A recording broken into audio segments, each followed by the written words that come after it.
Hello, my name is Tennis Instead. Welcome to the Eight-Sided Blog.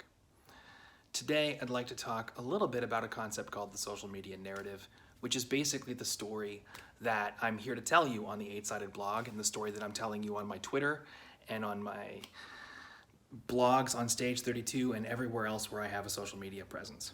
This social media narrative in particular is a work in progress, and I don't know where it's going to go. Don't exactly know yet what this story is about, and part of what I want to do on this blog today is start hashing out those ideas. Before I get into it, I want to say that the sort of business practices and the understandings that I have of marketing and social media are pretty recent, and they've come to me through the coaching of someone by the name of Autumn Collins. I'm going to put a link to Autumn's website just above the comments below, and anybody who is interested in hiring her for help when it comes to building your social media brand and approaching people authentically. You know, how to present yourself to a lot of people all at the same time without sort of wearing an agenda, and instead presenting what it is that you actually need and what you have to offer in as simple and straightforward a way as possible, while at the same time making use of the structures of marketing and social media and using the tools effectively. That's basically the nuts and bolts of what Autumn has to offer people, and I definitely recommend taking the course and doing the work that she puts in front of you, because it's helped me a lot. So with that being said, we're going to kind of workshop the story, and today what we're going to talk about is where I come from and what my background is, because obviously, you know, as the founder of Eight-Sided Films, the experiences I've had and the steps that I've taken, the evolution that I've taken in my career has a profound effect on the company overall. So where did my career start? And I'm going to say I've always had an interest in science fiction. I've always been fascinated with Star Wars as a kid, of course, and I read everything I could about George Lucas and about the filmmaking process. But it wasn't until high school when I really started immersing myself in the production process itself. I started basically with sort of two separate interests and two separate areas, and those two separate areas actually still define my career today. On the one hand, I started playing tabletop role-playing games with a bunch of friends who were theater people. Probably the best thing about these games that we were playing was the way in which the people, my friends, these theater people, were digging inside themselves to find ways of grappling with and understanding and problem solving these experiences that they in real life would never have any basis for experiencing, right? Whether it was science fiction games or whether it was fantasy games or whatever the case may be, we were always winding up in these situations that were very emotionally provocative and at the same time obviously very fantastic and sometimes very whimsical. And I loved that the storyteller that we were playing with, who was a man by the name of Alan Williams, who was the husband of Jody, who ran the costume shop at Phillips Andover Academy, would encourage these kids, to, and myself included, to really sort of plumb the emotional layers, the emotional truth of the experience that we were having, and to try and find honest ways of overcoming them that didn't sort of step outside of the resources that the character would have emotionally, in terms of their intellect and in all respects. And so we had to figure out ways of accomplishing our missions, whatever those missions were, in a way that was truthful. And I think that had a very fundamentally, so it jump-started my creativity in a lot of ways. And I've told Alan many times over the years how much I appreciate the work that he put into these games and how much of an impact it's had on me, and that was a big part of it. Of course, through these theater people, I also started working in the theater pretty regularly. I was doing costume shop work, I was doing set design work, and I started taking playwriting classes with Kevin Heelan, who at the time was a very popular off-Broadway playwright, and that in and of itself was a huge privilege. And that's kind of where the seed was planted, in terms of my interest in production and my interest in working with actors and screen and stage professionals on the one hand to build these stories and provide experiences for an audience, and on the other hand to bring the basic pleasures of the creative process and the acting process and the journey of self-discovery that comes with any given production to people who wouldn't otherwise have access to it. And that's kind of, for me, what tabletop role-playing is. When I got to college, I started working in the theater department, and I started building my own tabletop role-playing group. We played a lot of Star Wars in college, and that's where I met my composer, Dan Haggerty, although we didn't really start working together for a few years. And that was really just a process for me of honing the fundamentals. I got a classical theater education in college, which I'm always grateful for. I was actively encouraged to take a lot of dramaturgy, to take a lot of acting classes, and the basic mechanisms of what makes scene work good were really drilled into every single person in that department. And this was at UMass Amherst, theater department at UMass Amherst. And that's something that has served me every day. The first game that I started developing was a time travel commando game called Restoration, which is actually available online. I did all the illustrations, or most of the illustrations, myself. It looks like a college kid made it. But the world building was a real pleasure for me. And the whole concept of the game is just that in the far future, we have to come to grips with the fact that humanity is going to drive ourselves to extinction.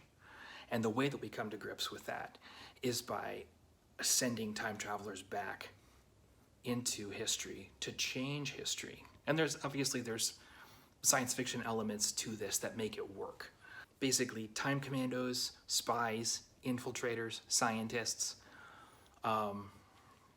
in order to create a future that allows humanity to persist just a little bit longer. And every single mission is about, getting that extra 2 minutes, getting that extra day, getting that extra year out of the human race. So it's a constant, never-ending battle against humanity's own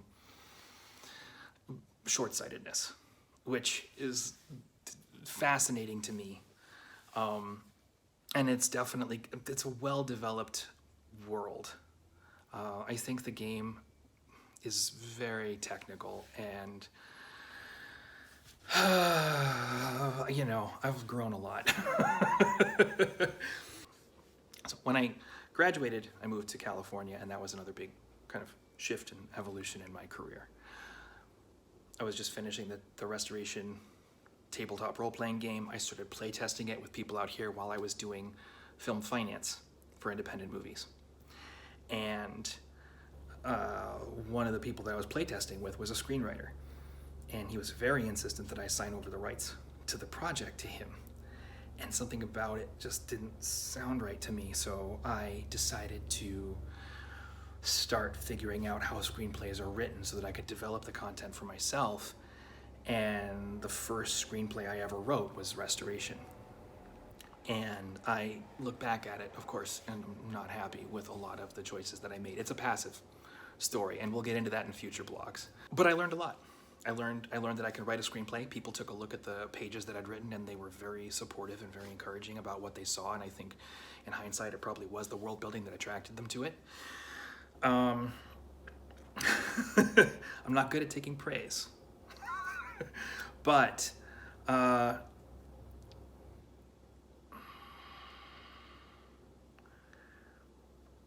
that first sort of job that I had working in film finance and working under Keith Carville and learning the fundamentals of film finance was about finding out that the film process is accessible to me, number one, that I can write screenplays, finishing Restoration, finishing something that I started that was so big. And by the way, if you ever decide to write a tabletop role-playing game, you need to know that for everything that you love doing about that project, there's going to be a lot of things you don't like doing. it's a grind, and I was really, really proud just of having actually gotten to the end.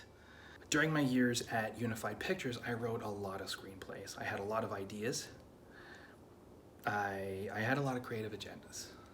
And the thing that I learned, which I think is an important lesson for anybody who's working on sort of breaking in as a content creator, is that I need to use my writing and I need to use the tools at my disposal in a way that elevates the voices around me. I need to stop thinking of my ideas as sort of, genius little nuggets, and I need to instead produce content that gives the people around me the opportunity to show the best in themselves, their craft, their interests, their passion, and their support of one another and their support of me. I need to write content that brings people together and that gives them what they need for their success. And my interests and my, creative fetishes, whatever, those things serve essentially as tools for me to keep my interest. Those are hooks that I put in there, footholds on the wall so I can keep climbing. They're not the point. The audience is the point. And that was an anvil that I hammered myself against. For a good couple of years. It took a while for me to really come to terms with that. And coming out of that lesson, I started producing first of all, started producing work. We did the Starmind record, which was an award-winning web show. Very, low res, low budget. But it was with the actors that I had started to pull around myself. The other thing that started happening at Unified was I started finding my people. I started figuring out, Dan, back from UMass, had moved to California. We'd started working together. I started finding the actors that I enjoyed working with the most. And we built on that core. We built on that foundation. And we started making things. To tell you the truth, I had no idea how hard things were going to get. I really had no clue. Because the next thing that happened was the brain injury. We've talked a little bit about that, but I was working on a web show for one of my other actors, and I got hit in the head with a sword. And for the next, 6 years, I was shaking all the time, and I couldn't walk without a cane, and my voice would fail, my vocal cords would fail, and I was trying to get medical help, and I couldn't get it. Living in Los Angeles is hard and expensive enough without a traumatic brain injury and without a crippling disability. So, I was lucky to have Gerard and Dan in my life at that point. I had a place to live for a while, but that fell apart. I ended up meeting my wife, whose name is Rook, and Rook Ipiluni. I ended up moving into her car. And we lived in that car for about 3 years. We got married while we were in that car. And I've already posted some blogs that deal with these issues. But, both through the brain injury and through the homelessness, I sort of went through waves of culling the community that I'd built. Nothing road tests or battle tests a relationship more handily than profound trauma. And especially the kind of profound trauma that introduces power relationships into pre-existing relationships. Because all the people around me, all of a sudden, they didn't see me as a person in the same way. They saw me as a cripple who was also Tenny. And how do we deal with that? How do we sort of, either we have to learn not to be so ableist, we have to learn not to be so classist when dealing with people, or we have to accept that Tenny's not the human being we thought he was. And people fall off that wagon in all kinds of different ways. And, it was up to me to decide which ways I could tolerate and which ones I couldn't. And I have become much, much less tolerant of people who abuse power relationships than I ever was before in my life. And I think ultimately that's going to be a good thing. And at the same time, there were people who were incredibly supportive. People who really doubled down on their relationship with me in ways that they didn't have to do. And I'm not going to go into specifics, but my good friend America Young and Dan Haggerty. These are among those people. And wow, I am so grateful for the support that I have received from those people who have really made it their business to be my friend and to support my potential here in Hollywood. A good show family is a show family, and I know who cares about me in this town, and I couldn't be more grateful to have those people in my life. So, without going into details, when COVID hit, it was those people who really stepped in and helped get my wife and I off the streets, gave us a place basically to hide, which we did for the next 6 months. And during that time, some amazing things started to happen. I started putting together all the ghostwriting work that I've been doing for the last, 3 years, 2 years. For me, this whole experience has been something where the perspective that I've built on crisis management and on letting go of preconceived notions of how life is supposed to be, all that stuff. There wasn't any trauma for me over the course of the pandemic, apart from the actual loss of life and apart from the actual, tragedy of the event itself. There was no sort of existential, I'd already been through it all. And I've gotten very good at sort of culling the things in my life that I don't need. So I was able to focus on taking advantage of the opportunities in front of me, and I created everything that we're seeing here today. And the other thing that I did over the course of the pandemic was invest in Jump Rangers. Jump Rangers is the tabletop role-playing game project that I'm working on now. I started it while I was working at Unified Pictures. And,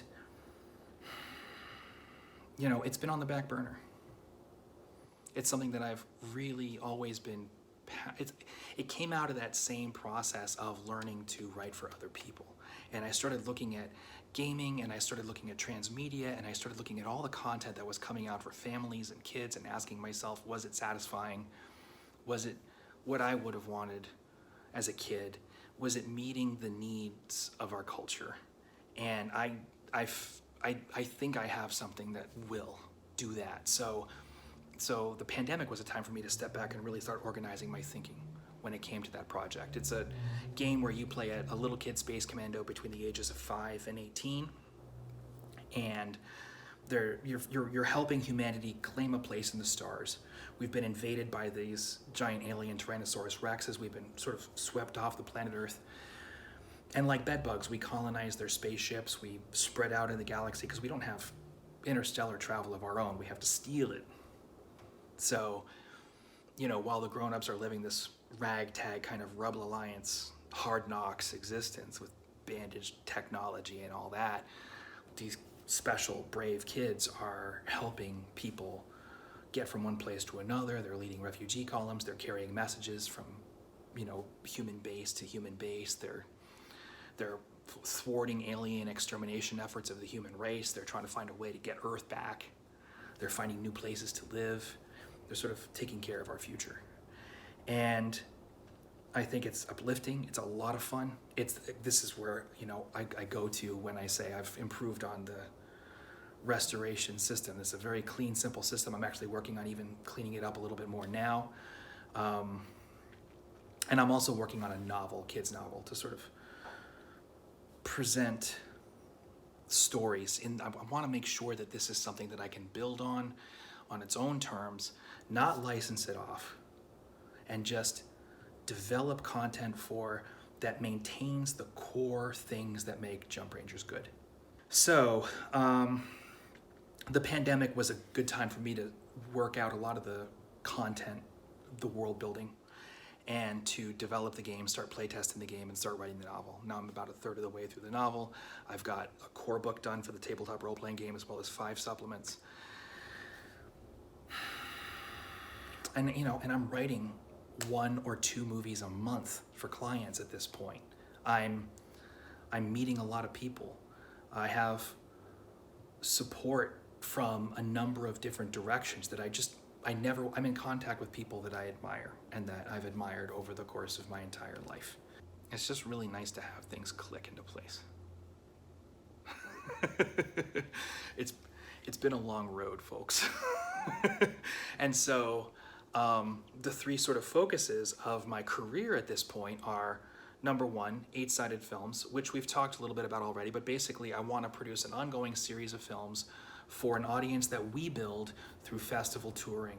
I want to take the show people that I love working with, produce a film, take it on the road, take it to the festivals, show it to the audience, get it out into theaters, and tour the festivals with the next film and the next film, just like a theater company.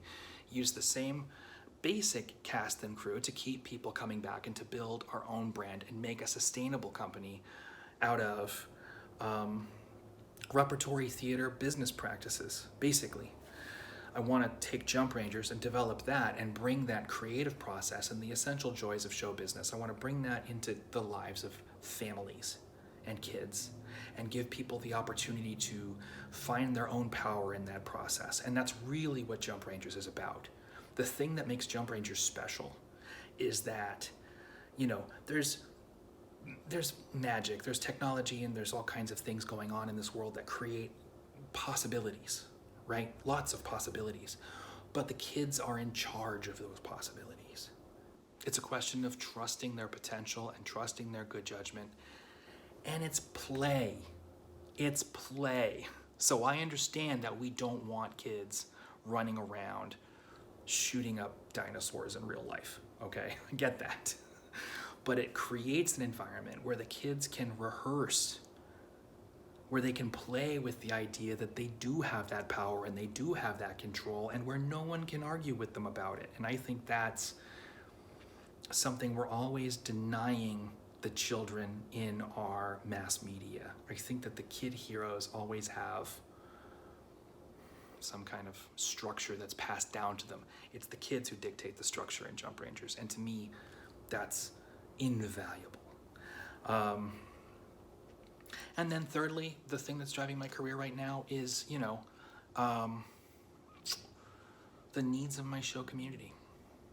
I want to make sure that the people that I love, the people I admire, and frankly, the people who are willing to pay me, I want to make sure that they have the opportunity to do the best work that they can. I want to make sure that other people are out there producing shows that lean on the same foundations and the same ethics, the same habits that are making me successful. And, you know, it's one thing to lead by example in my own work and to show people in my immediate vicinity what I can do, but it's another thing to go into somebody else's show and help make it better. I think that's something that I don't ever really want to lose touch with. That's kind of the map of what's gone on. That's how Eight-Sided Films became a thing. That's where Jump Rangers is coming from. That's where I'm coming from. When it comes to this question of a social media narrative and, you know, kind of what story are we telling on Twitter, on Stage 32 and on YouTube and elsewhere, right? I think we're in the third act. I think, you know, I don't want to throw that out there and then get battered by life, right? But things have been hard and now they're getting better. And I think the challenge in terms of the conversation is that the hard parts are traumatic and profound and not easily digested. Certainly not sound bites for Twitter, right? And here we are coming out of it and finding new opportunities and new growth and hopefully all the success that I've been working towards these last few years. What parts of that make for an arc? That's what I'm trying to figure out. What are people interested in hearing? What's the stuff going forward, right, as we develop Jump Rangers, as we develop the Eight-Sided Films and Quantum Theory in particular right now, and as I work on other people's projects, which right now I can't talk very much about, but there's a ton of them.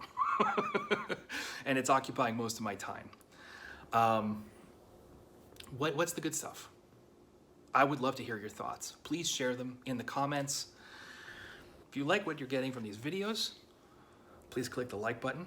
Please click the subscribe button. Please click the little bell so you get your alerts when new videos become available. And in the meantime, thank you very much for showing up. I'll see you next week. Take care.